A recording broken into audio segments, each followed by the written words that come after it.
Olá, tudo bem? Bem-vindo ao canal Viver de Renda. Se inscreva no canal, deixe o seu like e compartilhe com os amigos. Nos acompanhe também no Instagram, o Viver de Renda Canal, e no nosso novo canal no YouTube, o Café com Ações.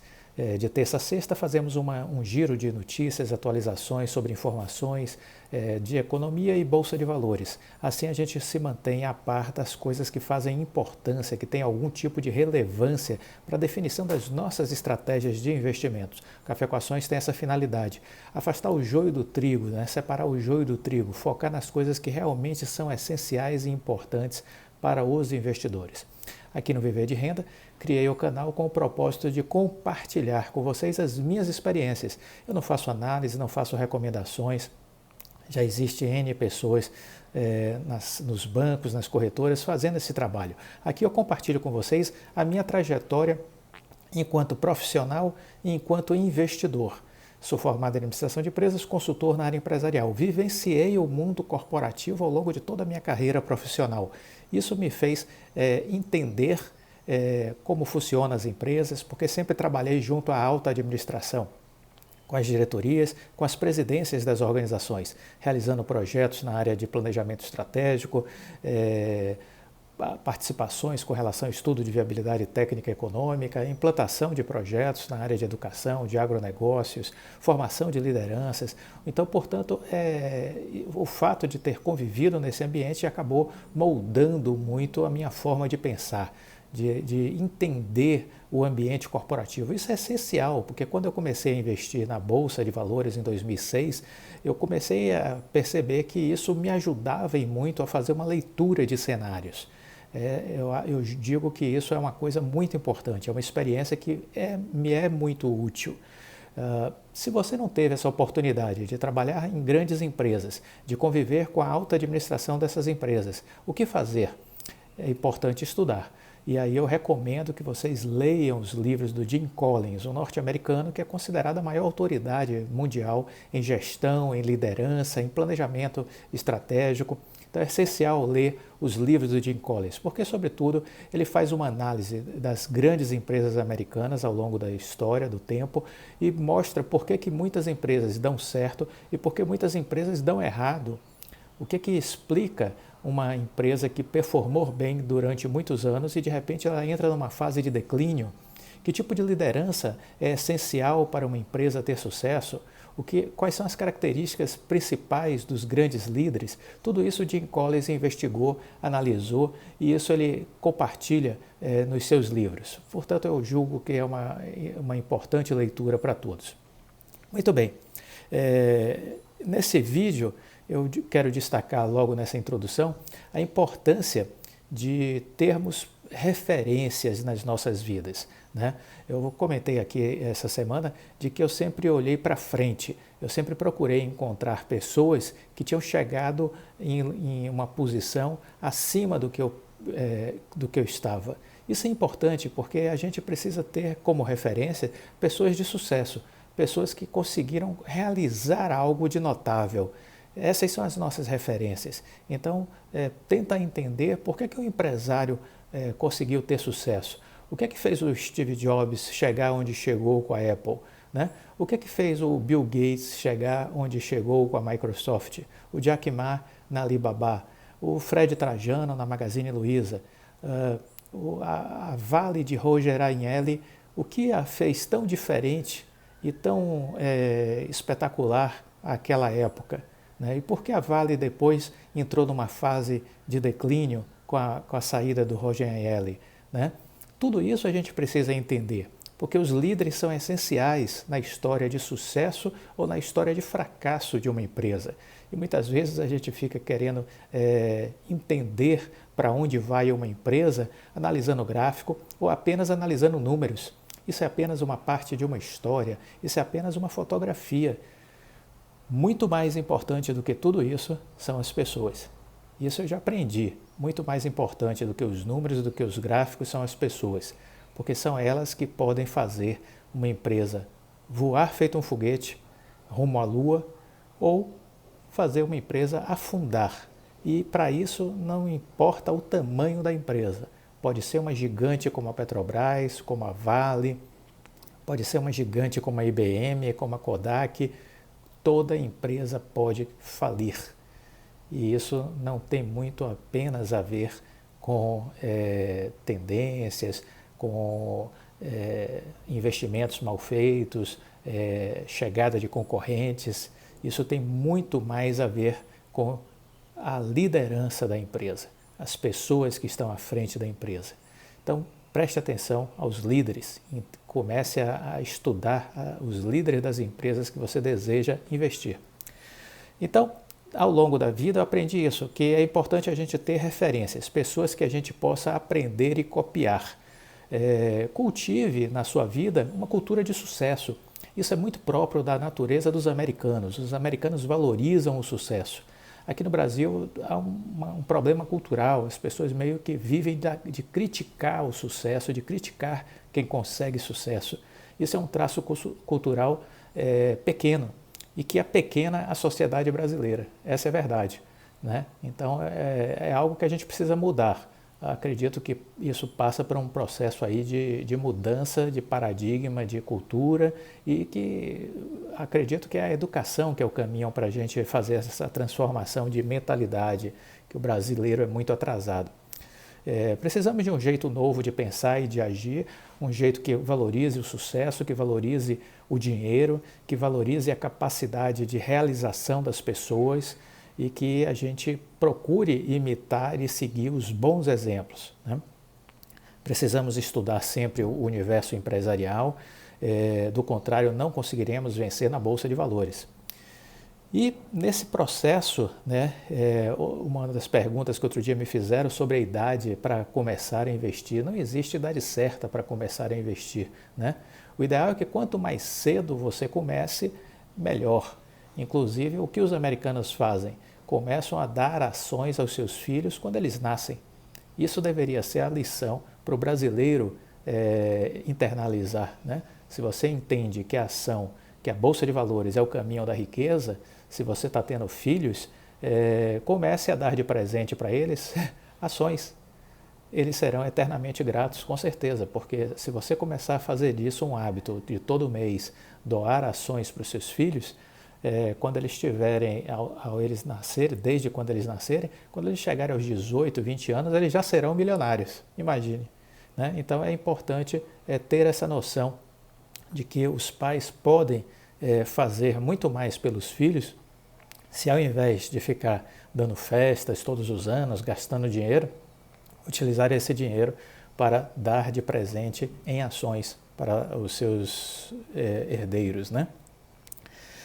O mundo está em rápida transformação e mudança e a gente precisa ter flexibilidade. A flexibilidade é super importante nesse contexto do mundo atual. O mundo está em acelerada transformação e se a gente não tiver flexibilidade e adaptabilidade, a gente fica para trás. É importante entender isso. Eu queria, para chegar na etapa final desse vídeo, comentar sobre o Jack Ma, da Alibaba. O nome dele verdadeiro é Ma Yun. O apelido ocidental é Jack Ma, veio dos amigos norte-americanos, que não conseguiam pronunciar o nome original. Jack Ma demorou para completar os estudos, por morar numa região muito pobre e tinha muitas dificuldades com a matemática. Mas ele gostava da língua inglesa, isso motivava ele, e ele andava de bicicleta até um hotel próximo de onde ele morava, para poder aprender a falar com os estrangeiros, né? Isso deu tão certo que um tempo depois ele virou o professor de idioma da região em que morava. Jack Ma, ele foi rejeitado mais de 20 vezes em entrevistas de emprego, até em um KFC ele foi recusado. Tudo mudou no meio da década de 90, quando ele foi para os Estados Unidos e conheceu a internet.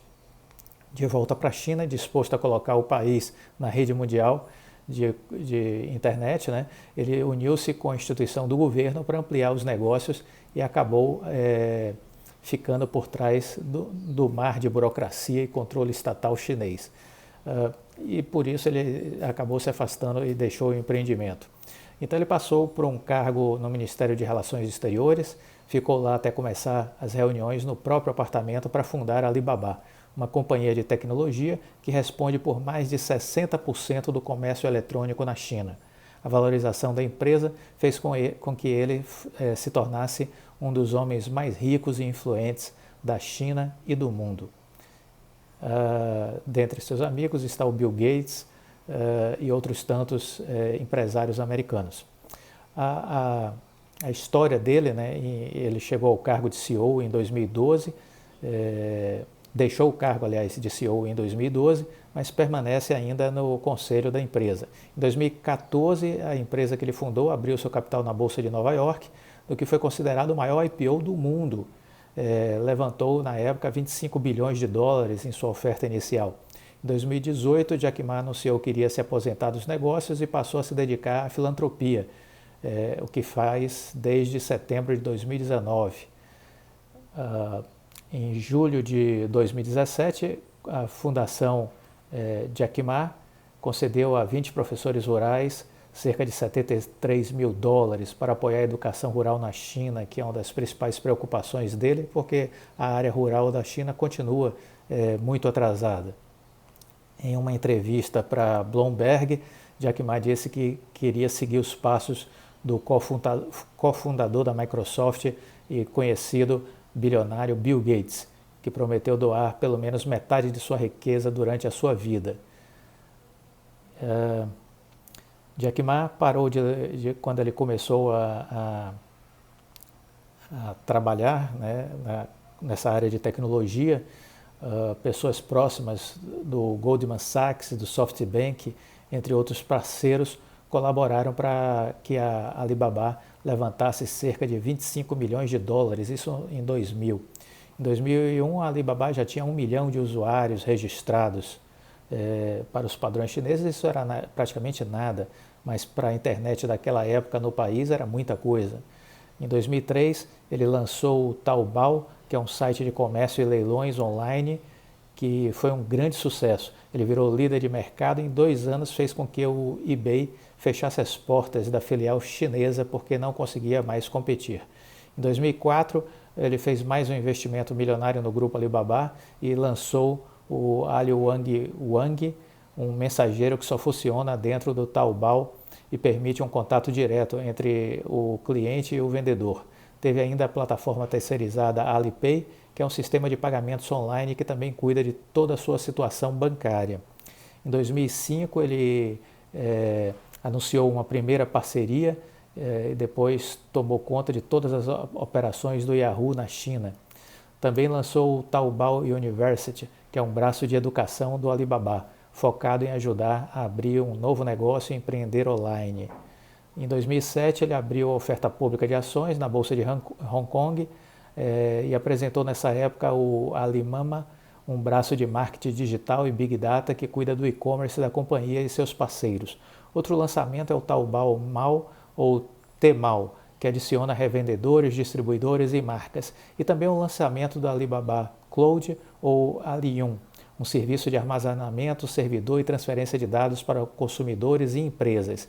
Em 2010 nasceu o AliExpress e você com certeza provavelmente já comprou alguma coisa por ele, ou recebeu links com ofertas em algum momento. A plataforma é o e-commerce internacional da empresa, com vendedores apenas chineses de pequenos e grandes negócios enviando para todo mundo, exceto a China. Depois de muita expectativa, em 2014 o Alibaba fez a oferta pública das ações de Nova York e, claro, foi uma das maiores da história. O Alibaba estreou na Bolsa de Nova York em setembro de 2014, levantando um recorde de 25 bilhões de dólares no IPO. Seus primeiros dias no mercado, no entanto, foram instáveis, enquanto a empresa lutava para atender às altas expectativas de Wall Street. Hoje a empresa é responsável por 60% do volume de entregas da China, tem mais de 250 milhões de compradores ativos no país e chegou a vender 38 bilhões de dólares em um único dia. É a 9ª marca mais valiosa do mundo e a maior varejista do mundo, chegando a ser chamada de Amazon chinesa.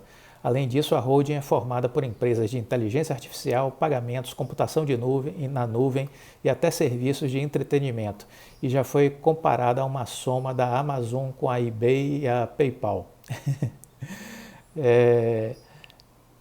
Recentemente, Jack Ma teve problemas porque ele quis fazer o IPO da sua área financeira e aí entrou em colisão com as autoridades chinesas.